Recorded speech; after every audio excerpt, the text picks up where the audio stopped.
ከዚህ በኋላ ቅዳሜን ከሰዓት ለመስራት ወደ ስቱዲዮ አልገባም ማለት ደግሞ ማተቤን አላወልቅም። ዜና ተሰምቷል። ፍርድ ቤቱ ለቴዲ አፍሮ ወስኖለታል። ቄጭ ይበልጣል አልኩት። ቀይር ሳይነግረኝ ቢቀየር አብረን እየኖርን ባል ስሩና ተለወጥ። ቁጭ ብሎ ማውራት አይደለም ቲክታክ ስለመደበደበ ነው ውጭ ተደበደበኛለች። ኳታር 16 ዓመት ቆይቻለሁ ወንድሜ። እኔ ምናንም ሺሻራኒ አልህልም በጣም የሚዘውጅ እውነት ለመናገር ማዳሜ ተወድ ነበር ሺሻ። ሰላም የቻናል ቤተሰቦች እንደምናችሁ ጤና ይስጥልኝ ብያለሁ ባላችሁበት። ዛሬ እንግዲህ ይዤላችሁ የቀረብኩት ብዙዎችን እያነጋገረ ያለው የኢቢኤስ ጉዳይና ቴዲ አፍሮ እንግዲህ ውሳኔ ተሰጥቶታል የሚል ዜና ወጥቷል። ሌላው ደግሞ ፍራኦል ኢቲቻ ከነ ቴዲ ጋር ግቡ እንደቀጠለ ነው። አንዳንድ ባሎች ደግሞ በጣም እያስቸገሩ ያሉ ባሎች አሉ። እነሱንም እምናይ ይሆናል። ቁም ነገር አዘል ቪዲዮዎች አሉ። አብራችሁን ቆዩ። ይህን ቪዲዮ ላይክ ሰብስክራይብ በማድረግ እንግዲህ ቤተሰብ ይሁኑ። እስቲ 10 ሺህ አስገቡኝ። ለማንኛውም የመጀመሪያውን ቪዲዮ እንደዚህ እናየዋለን።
እንግዲህ እንዳያችሁት ነው ቤተሰብ ቪዲዮን አብዛኛውን ጊዜ አሁን ሀገራችን ላይ የተለመደ ነገር አለ። ሃይማኖት ኬዝ ወይም ደግሞ በዘረኝነት ምክንያት ነገሮችን ወደማይገባ ቦታ እየወሰዱት ነው። ኢቢኤስ ደግሞ በዚህ እየታማ ይገኛል። ብዙ እንግዲህ ሆስት የሚያደርጉ ሰዎች ከዚህ ቀደም ሀና እንዳያችሁት ራኬባ አለማየሁ ብዙዎቹ እየለቀቁ ይገኛል። እንግዲህ ማዕተብ በጥሱ ወይም ደግሞ ማዕተብ አድርጋችሁ አትግቡ በሚል ሰበብ እንግዲህ ከኢቢኤስ እየለቀቁ ይገኛል። እንደዚህ አይነት ነገር ውስጥ ባንገባ ሰው ማንነቱንና ሃይማኖቱን ብሔሩን ይዞ ስራዎችን መስራት ይቻላል ብዬ አስባለሁ። እንግዲህ ወደ ቀጣይ ቪዲዮ ምክር ለሴቶች ነው። የዝሙት ልኬት እንደደረሰ ታውቃላችሁ? እቺ ሴት ምን እያለችን እንደሆነ ልንገራችሁ። ጓደኛዬ በየቀኑ ስራ ስታረፍድ ለምን ስራ ታረፍጃለሽ ስላት ከባሌ ጋር ጥሩ ጊዜ እያሳለፈን ነበር ትለኛለች። የት ነበርሽ ስላት ከባሌ ጋር ነበርኩኝ ትላለች። በየቀኑ ስለሱ መልካምነት፣ እሱ የሚያደርግላትን ጥሩ ነገር፣ ምን አይነት ጥሩ ባል እንደሆነ መልካምነቱን እየነገረችኝ ራሷ ፕሮሞሽን ሰራችለትና እሷ የሱን ጥሩነት በየቀኑ በነገረችኝ ቁጥር እኔ ወደድኩት። ልግባባው ሞከርኩኝ። ብዙም አልፈጀብኝም። ከዛ ወዲያው ተሳክቶልኝ ተቃቅፈን ተኛን፣ ተካከመን አለች። እንደዚህ በጀብድነት በሶሻል ሚዲያ ላይ መታ የምታወራው የጓደኛዋን ባል ቀምታት ነው። እንግዲህ የድፍረታችን ጫፍ እዚህ ድረስ ደርሷል። ከቻላችሁ ሴቶች ከባላችሁ የምታገኙትን እንክብካቤ፣ መልካም ነገሮችን አብስታችሁ ለጓደኛችሁ ባትናገሩ ጥሩ ነው ብዬ አስባለሁ። የሰው ባል የምትመኙ ሴቶች እግዚአብሔር አእምሯችሁን ይፈውስ። ይህ እንግዲህ ጥሩ ሀሳብ መልካም ሀሳብ ነው ብዬ አስባለሁ። አብዛኛው ሴቶች እንግዲህ ባሎቻቸው የሚያደርሱላቸውን ወይም ደግሞ ባሎቻቸው የሚሰጣቸውን እንክብካቤ ለጓደኞቻቸው ሼር ያደርጋሉ። በዛም አንዳንድ ሴቶች አደራ ቅናት ያድርባቸውና ለዛ ሰው ጥሩ ነገር ወይም ደግሞ ያን ሰው መመኘት ይጀምራሉ። ያ ደግሞ ተገቢ አይደለም። እንግዲህ እንደሰማችኋት ከሆነ ወደ አልተገባ ወደ ዝሙት ሄደዋል ማለት ነው። ስለዚህ ጥንቃቄ ብናደርግና መልካም ነገር ብናስብ ብያ ሰበር ዜና ተሰምቷል። ፍርድ ቤቱ ለቴዲ አፍሮ ወስኖለታል። በድምፃዊ ቴዎድሮስ ካሳሁን ቴዲ አፍሮ እና በላይን ፕሮሞሽን መካከል ለዓመታት ሲካሄድ የቆየው የክፍያ ክርክር የፌዴራል ጠቅላይ ፍርድ ቤት ሰበር ሰሚ ችሎት በሰጠው የመጨረሻ ውሳኔ ተቋይቷል። ጥቅምት 25 ቀን 2018 ዓ.ም 5 ዳኞች በተሰየሙበት የሰበር ሰሚ ችሎት በሀገሪቱ ሕግ በፍርድ ቤት ደረጃ የመጨረሻ ውሳኔ ሰጪ አካል የስር ፍርድ ቤቶች የሰጡትን ውሳኔ በማጽናት ላይን ፕሮሞሽን ለድምፃዊ ቴዎድሮስ ካሳሁን 5 ሚሊዮን ብር እንዲከፍል ውሳኔ ሰጥቷል። ቴዲ አፍሮ እንደሰማችሁት ውሳኔውን አግኝቷል። ያስደስታል። ሰው ተበድያለሁ ብሎ መጥቶ ወይም ደግሞ እንደዚህ የምናውቀው ሰው ተበድሎ ተገፍቶ ውሳኔ ሲሰጠው በጣም የሚያስደስት ነገር ነው። ቀጣይ ደግሞ እያነጋገሩ ያሉት በመኪና ጉዳይ ፍራውልና የቴዲ ቤተሰቦች እንግዲህ በጣም ግቡ እንደቀጠለው ነው። እስቲ የሚሉትን እንስማ። ነበርኩ ነው እንጂ ምንም እኮ አንድ ጊዜ ፍራውል ራስ የምትፈጥረው ነገር የለም። ለምን የምትናገረው? ቆይ ፍራውል ምን ማለት ምንም አታመጡ ማለት ቆይ አንድ ጊዜ ምንም አታመጡ ማለት ነው ማለት ነው። በክብር አይደል ነው በቃ አካሄዱን የተናገረው። አልሰደብ አልዘለፈ ምንድነው ምንም አታመጡ ማለት እንዴ? በቃ ጀስት ተዋይፈን እኮ ልንበታተን ነው። ማናችንም የማንንም ቢል አንሸፍንም እኮ እዚህ ጋር ተከባብረን ለማውራት ነው የመጣ ነው። እስካልዘለፈ ድረስ አንዘላለፍ ፕሊዝ። እሺ ታመር የምትናገሪው ንግግር ካለ ለአንቺ 8 ደቂቃ ልስጥሽ። በተቻለ መጠን በጨዋነት አውሪና ወደ ሌሎች ወንድሞች ይሄዳሉ። ኦኬ ቴዲ ቦይ ይኸውልሽ ቴምር ይኸው ስሜታዊ እንዳትሆኚ ነገር እናታበላሽ። ኦኬ ስነ ስርዓት አድርገሽ አውሪ። ሚዩት ነሽ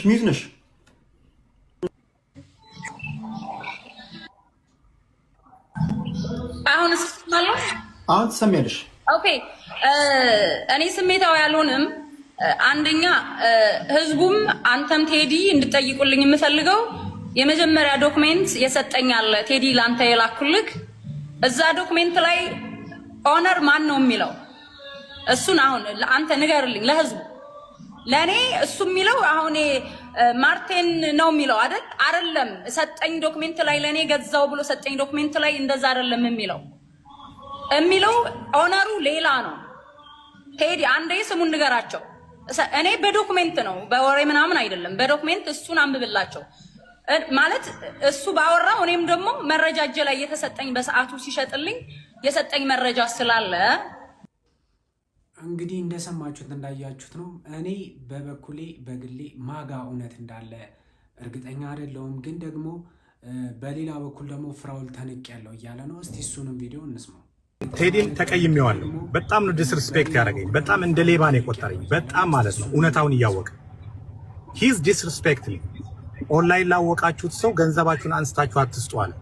በጣም ነው ዲስሪስፔክት ያደረገኝ። ቴዲ በጣም የማከብረው በጣም የምቀርበው ሰው ነበር። በጣም ዲስሪስፔክት አድርጎ እንደ ሌባ እንደ ተራ ዱርዬ ነው ቆጥሮ ሲናገረኝ ነበር። መናገር ስለማልፈልግ ነው፣ ሰዎችን ማስቀየም ስለማልፈልግ ነው። ማንም ሲጠራኝ እኔ በጣም ሰው ስለማከብር ነው እንጂ ደረጃዬም አይደለም የትም ቦታ እየሄዱ ማውራት ገብቷል። በጣም ስለማከብር ነው። ዛሬ እዚህ ቲክታክ ላይ እኔን የሚወዱኝ ሰዎች በእኔ ምክንያት ለዮኒ ብዬ ነው ተነስቼ የመጣሁት ስለተሰደበ ማለት ነው።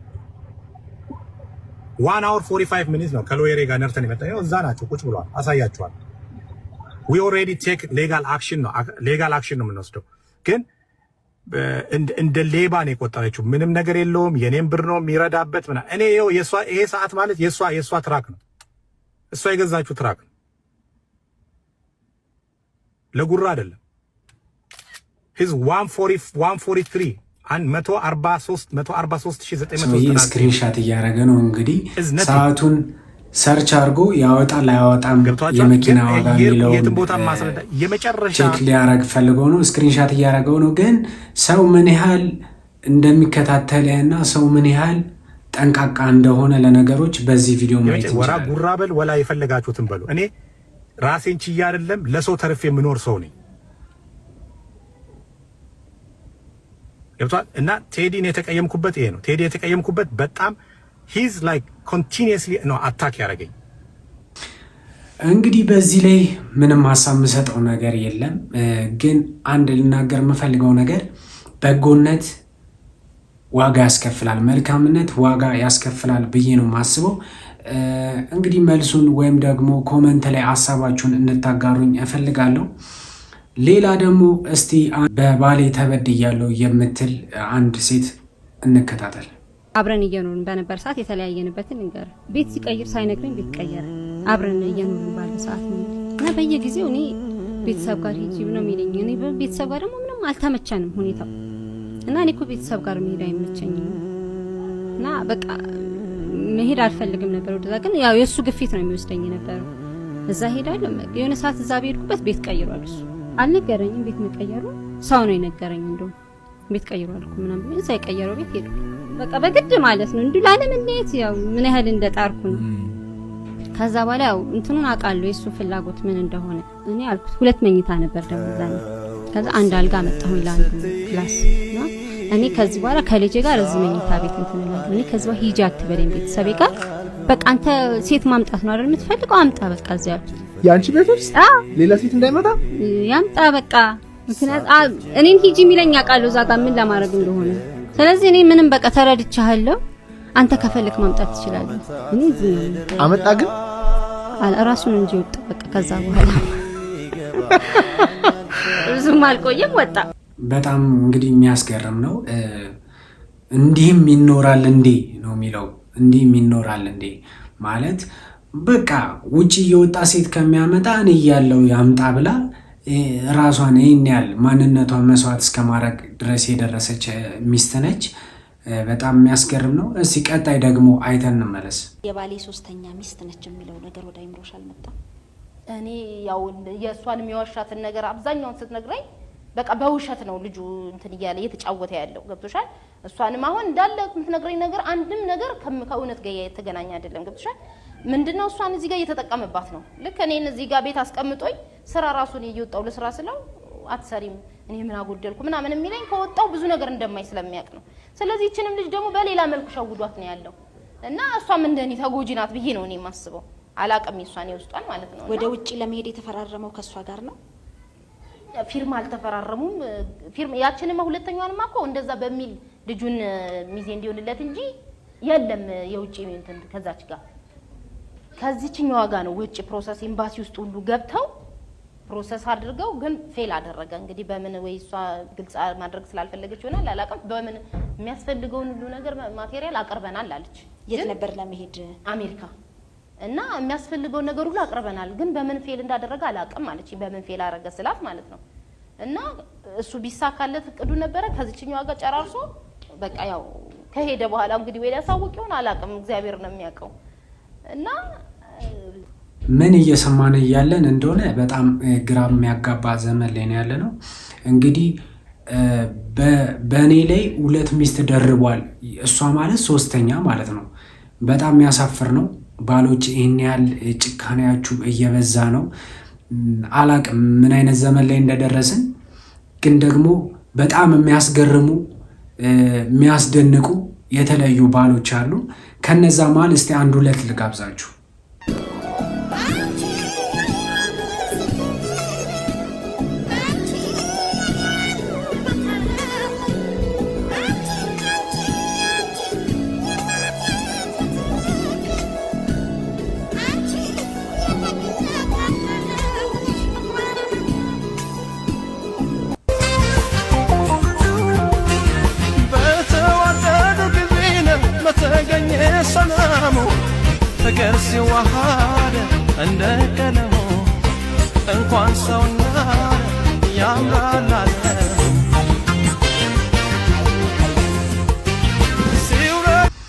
እንግዲህ እንዳያችሁት ነው። እነዚህ ደግሞ ጥሩ ከሚባሉ ባሎች ምሳሌ መሆን የሚችሉ ናቸው። በተሰጠ ነገር ደስተኛ ሆነ መኖር መቻል አለብህ። እንግዲህ እንዳያችኋት ነው። አካል ጉዳተኝነቷን ሳይንቅ ነው አብሯት እየኖረ ያለው፣ ሰርፕራይዝ እያደረገ ያለው። እንደውም ሌሎች ቪዲዮ ላይ ወልደዋል ምናምን እና በጣም የሚያስደስት ነገር ነው።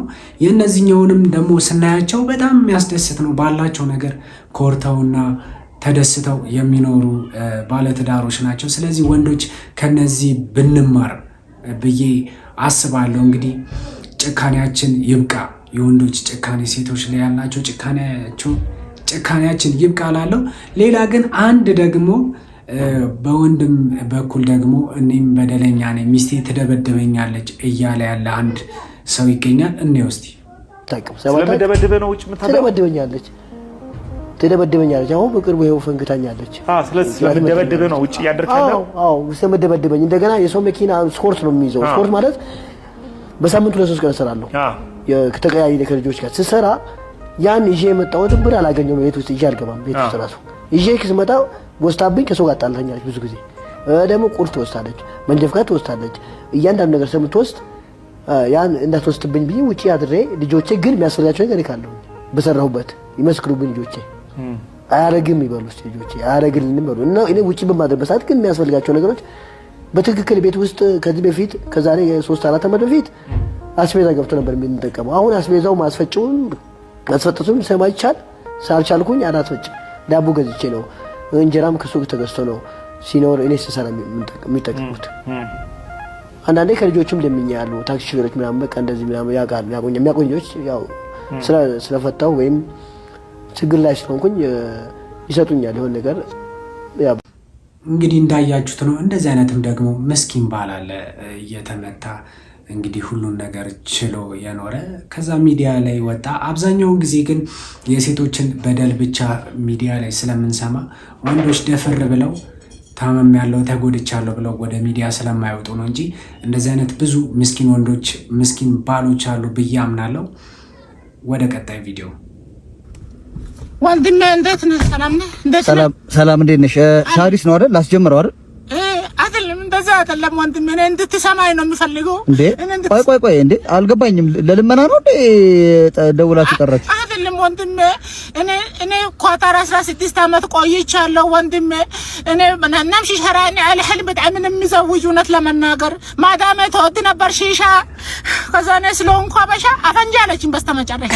ከዛ ሰጠኋት በመቶሻ። ከዛ ልትገለኝ ስትል ከ37ኛ ፎቅ ላይ ግማሹን በገመድ ግማሹን በዘመድ ወረድኩኝ። ከዛ እዚህ ገባሁ። እውነቴን ነው የምልህ። አትጣ ወንድሜ ያለን ተቀፈል ነው እኮ እውነት። እንደዚህ ጀመራችሁ ጭራሽ በአፕሊኬሽን እየጠራችሁ? አዎ ያለ ካለ ተካፍለህ ብላ ነው በቆሎ ቁላ ምን ይሰራል ቁላ። እኔ ቆጨማ ከሚመችኝ ኮሜዲያን መካከል አንዱ ነው። ጎረቤት ድግስ አለ ብለህ ብትል ከሰከስ ከዚህ ቤት እግሬን አነሳለሁ ብትል ወየው አንተን ገድዬ እጄን ለመንግስት እሰጣለሁ። ጎረቤት እንዳትል ከሰከስ ብዬ ስጋ ወጥ ሰርቼልሃለሁ። ከፈለክ በፍሬ እየለቀምክ መብላት ትችላለህ። ልብሴን ቀይሬ አሁን እወጣለሁ።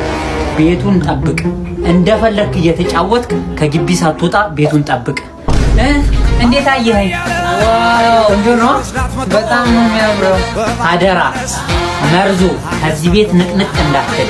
ዛሬ ነው ዓለም ደስታችሁ፣ ዛሬ ነው ዓለም ደስታችሁ የሁለታችሁ ይፈስ ያሰባ